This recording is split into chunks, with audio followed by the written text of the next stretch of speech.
With the end of the Cold War and the financial situation, suddenly the military were starved. Of course, that included the Navy. The Navy suddenly found they could not keep ships in commission, could not keep submarines in commission. Rusting propellers and shattered glass are all that's left of the Soviet Baltic fleet, but as weird as it sounds, these wrecks are actually alive. Cameras just captured how nature is eating the Cold War. For starters, the hulls are covered in strange life forms that shouldn't be there. Nuclear-powered missile submarines became a key part of Western and Soviet deterrence. And that's putting it lightly. The truth is, these submarines were never meant to be found. They were meant to stay hidden forever. But now, the secrets are out. We are looking at footage that was classified for decades.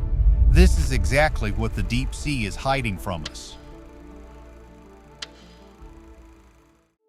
Ghostly Submarine Rex. The Americans didn't just want to find it, they wanted to steal it. This led to one of the most insane secret missions ever.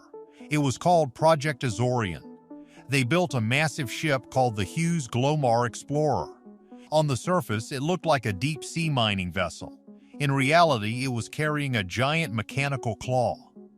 This claw was designed to reach down 3 miles and grab the submarine.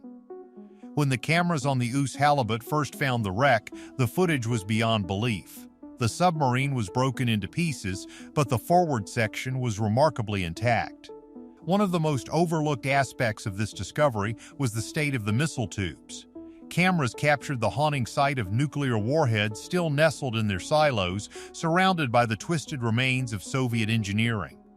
The crazy part is that the CIA actually managed to lift part of the sub. As the claw pulled the wreck toward the surface, the hull began to break apart. It was under incredible stress. Most people don't realize that the majority of the sub actually fell back to the ocean floor. But the section they kept was a gold mine.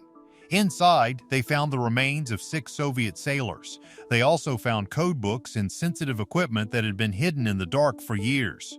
The footage of this operation was kept top secret for a very long time. It shows the massive metal fingers of the claw wrapping around the hull like a predator. Seeing that footage today is a key detail, because it shows just how much effort went into uncovering Soviet secrets. It's not that simple, though, because the mission was only a partial success. A lot of people are confused about what happened to the rest of the sub. It is still down there, sitting in the silt, a graveyard of the Cold War.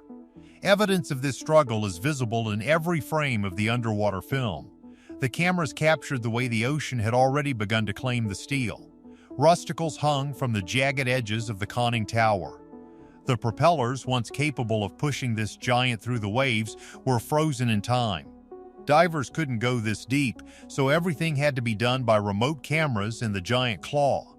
Basically, it was a high-stakes game of claw machine, but with nuclear weapons on the line.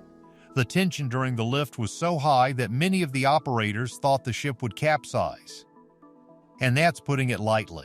If the sub had exploded during the lift, it could have caused a massive disaster. The mystery of why the K-129 sank in the first place is still up for debate. Some say it was a mechanical failure.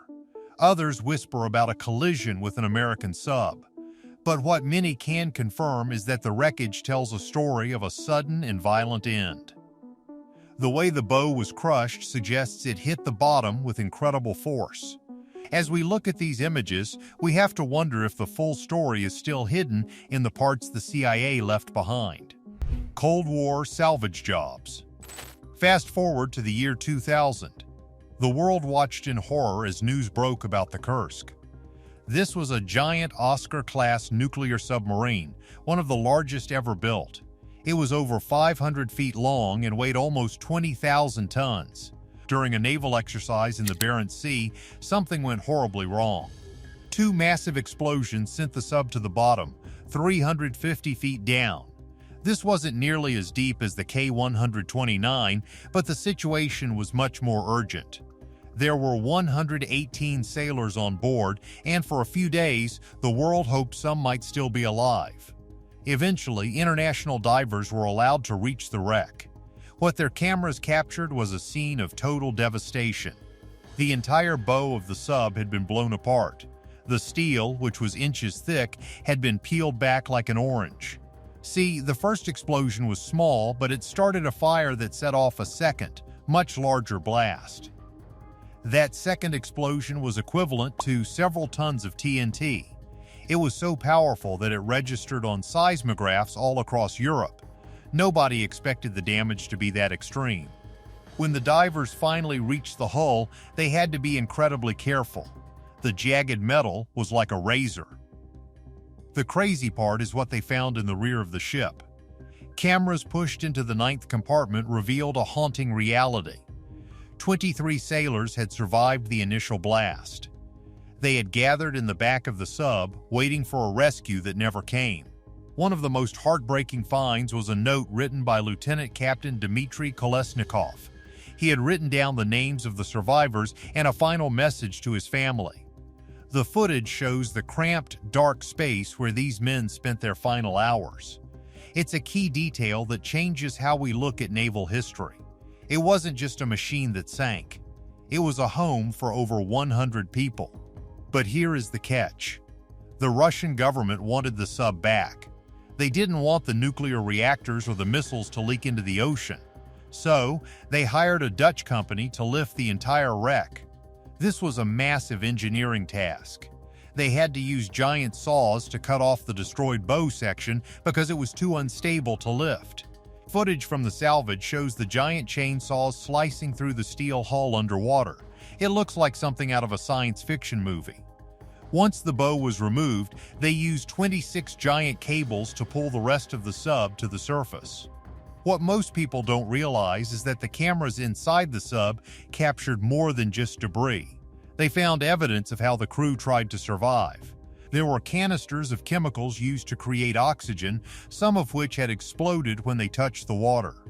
This suggests that the end for the final survivors was quick but terrifying.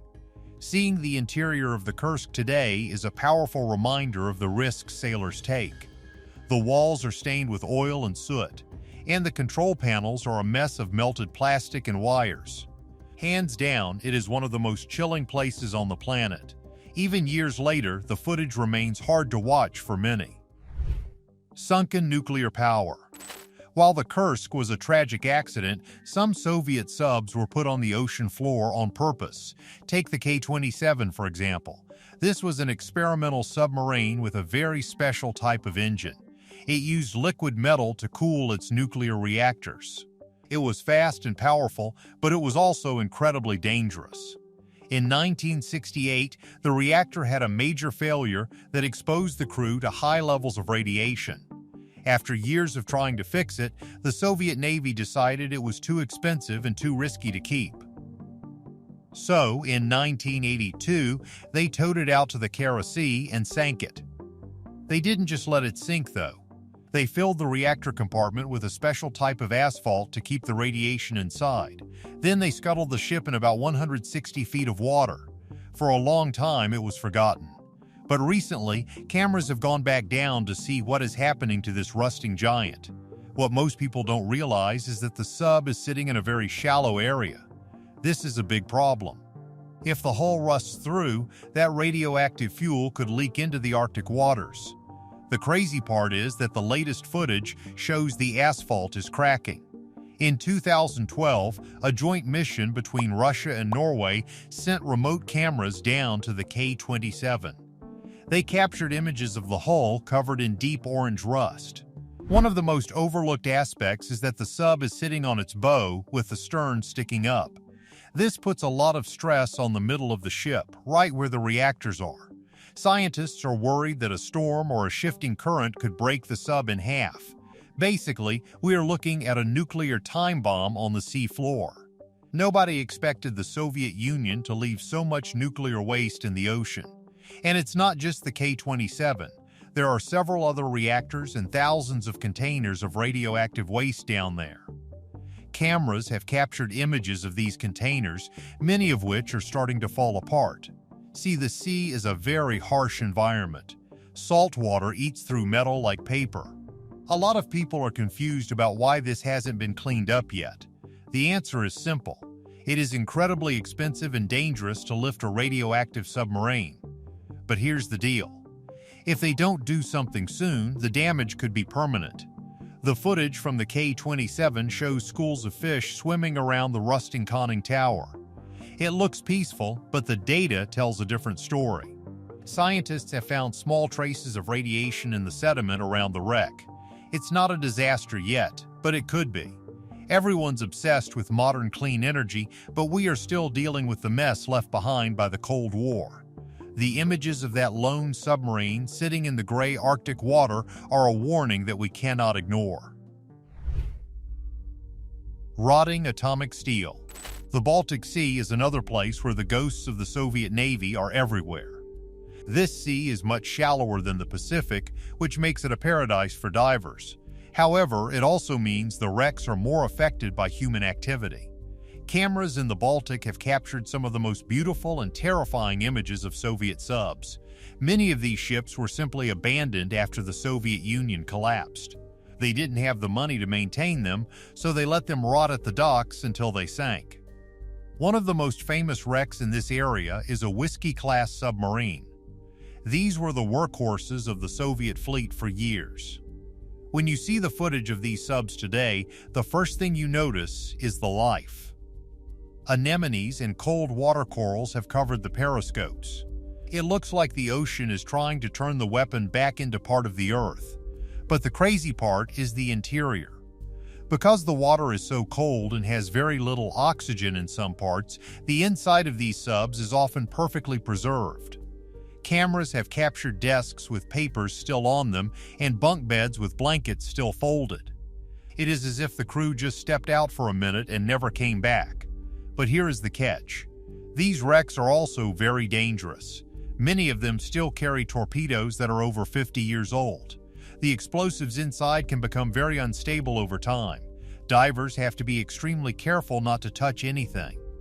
One of the most overlooked aspects of these Baltic wrecks is the threat of fuel leaks. Many of these subs still have hundreds of gallons of diesel oil in their tanks. Footage shows black droplets of oil slowly leaking from tiny holes in the hull. It's not that simple to just pump it out, because the holes are so thin that they might collapse if you try. Another recent discovery happened in 2025. A small Malayuka-class submarine was found in the Peter the Great Gulf. This sub sank during World War II, and it had been missing for over 80 years. When the cameras first reached it, they found it sitting upright on the sandy bottom. The hull was remarkably clean. You could still see the numbers painted on the side. This sub was a time capsule from a completely different era. Seeing the footage of this tiny ship reminds us that the Soviet submarine history started long before the Cold War. What most people don't realize is that there are hundreds of these wrecks scattered across the globe. Some are known, but many are still hidden. Every time a new camera reaches one of these sites, we learn something new. We see the bravery of the crews and the mistakes of the designers. We see how the ocean slowly erases everything we build. For starters, the sheer scale of the Soviet submarine program was massive. They built hundreds of these ships, and each one that sank is a story waiting to be told. The truth is, we have only seen a small fraction of what is actually down there. The question remains, should we spend billions to recover these dangerous nuclear wrecks, or is it better to let the ocean swallow their secrets forever? If you found this dive into history fascinating, please like the video and subscribe for more deep-sea mysteries.